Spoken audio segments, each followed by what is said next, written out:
All right, man, let's talk about the Lions possibly picking up Jalen Reagor with the Minnesota Vikings cut. They was considering trying to make a trade for Jalen Reagor. Nobody really bid, probably a 7th or 6th round draft pick for him. I can't remember. I think it was a first round draft pick of Philadelphia Eagles out of TCU. I want to say he was a first round pick. Didn't work in Philadelphia. Had more production in Philadelphia than he had in Minnesota last year. He started no games, played 72 games. I think got like a couple 8 catches for 107 yards, if that. Known as a guy that's a deep threat. I think he's 24 years old. Lions could pick him up. Let's talk about it. Thumbs up the video, share the video, subscribe to the channel. The subscribe button is the bell icon button. Hit all notifications, increase your chance to get notifications. We go live or drop a video. So,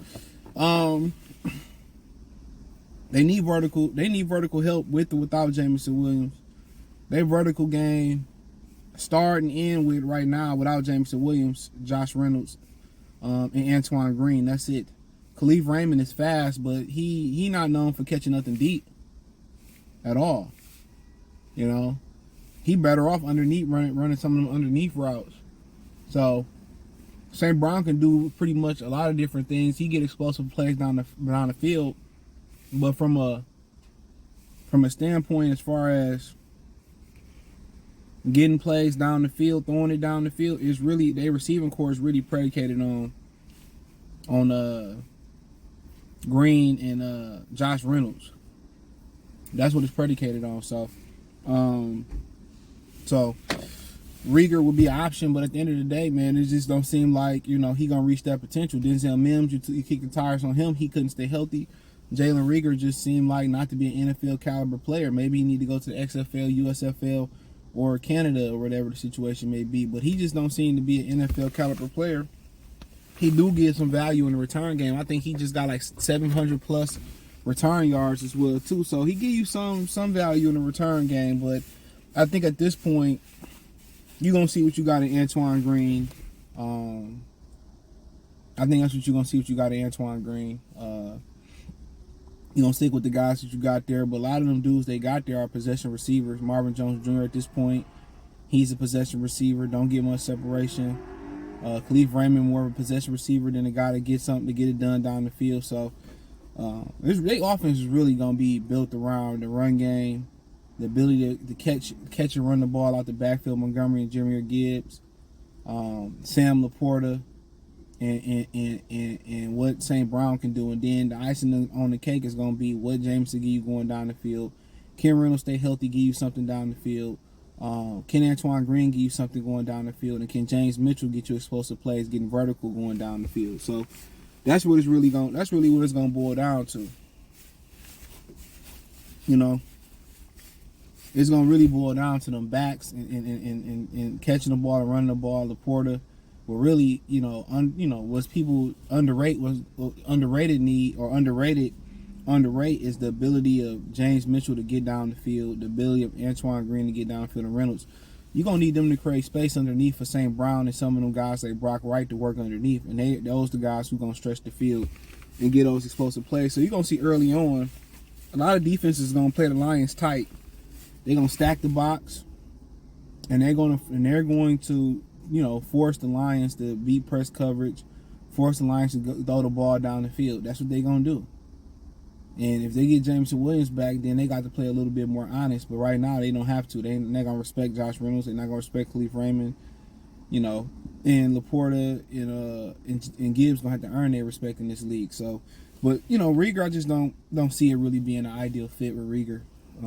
I don't think he's just an NFL caliber player.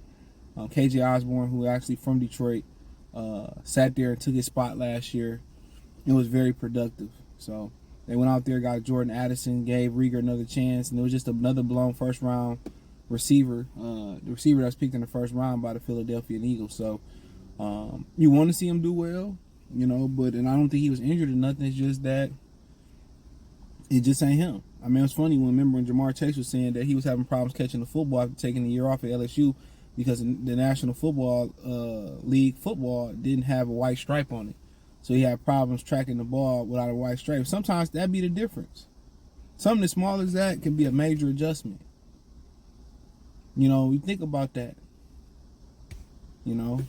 You gaming at the crib and you used to sitting in a certain chair closer to the TV. Now the chair gone and now you got to play from the couch a little further back. That might take some time to get adjusted to. But Jalen Reagor, 24 years old, I wouldn't want to give up on him just yet. You know, but you got to sit back and say, what's the problem? Is it something off the field? Is something mental? Or can he simply just not play? You know, some of these guys get that money and it's like, oh man, I got the money, I'm good. Then when the contract come around, then they want to ball. You know, so that's one thing you got to ask yourself. Is it mental? Is it physical? Is it, you know, he not working hard enough? You know, so you gotta remember, he a Big 12 guy too, just like Denzel Mims was from Baylor. He from TCU. He's a Big 12 guy. And TCU's playing Colorado Saturday. That's gonna be one of the most watched games. I actually watched Jackson State destroy South Carolina State this weekend. So I was watching with my friend. She like, oh, so many beautiful black people, all black people on the field. I'm like, yeah, these two HBCUs. But shout out to Jackson State. Didn't drop a beat. Didn't look like it. So see what Deion can do. They're probably the underdogs versus TCU for sure. That'd be a hell of a statement to go into, you know, Pac-12, Big 10, you know, or Pac-12, Big 12 interplay, get a win over TCU, who basically was the national championship runner-up. So, but yeah, Jalen Reagor, I just roll what I got with Green. Hope that Green get better. Hope they can hold down the fort. Now, if you're talking about acquiring, you know, somebody that's very valuable, that you know can play right away, integrate right away, and hit the ground running, like acquiring a Mike Evans, yeah, absolutely. Give me Mike Evans. That's the call I'll be making if I'm Brad Holmes. Give me Mike Evans. Even with and without Jameson, you need that ability to stretch that field. Jameson, Mike Williams on the edge stretching the field. Had Green learning behind those guys. St. Brown working underneath in the middle of the field. It's perfect. I don't know what Brad Holmes be thinking, but you know, rarely you see the Lions and the fans on the same page, so that's a rarity. But you know, thumbs up the video, share the video, subscribe to the channel. The subscribe button is the bell icon button. Check out Detroit Lions Talk playlist, more videos like this. You know, hit the link tree. You can find me on Twitter, Insta, or X, TikTok, Spotify, Anchor, Cash App, Venmo, PayPal. By the way, man, I'm gonna do the preview this weekend. Well, hold on. Yeah, I'm gonna do the preview this week, sometime this week. I'm not gonna promise this week. I'm gonna shoot before the weekend, so I'm gonna do the Lions season preview. Did the NFC North season preview, so I'm gonna do the Lions preview sometime, you know, soon. So then re-roll into Monday, it'll be prediction week. So this will be the last probably weekend I don't drop a video on the weekend. So I'll get back to doing, well, Michigan play this weekend, so I probably covered that this weekend. So yeah, I do videos this weekend. So you're having a video weekend once again. So appreciate y'all. Peace.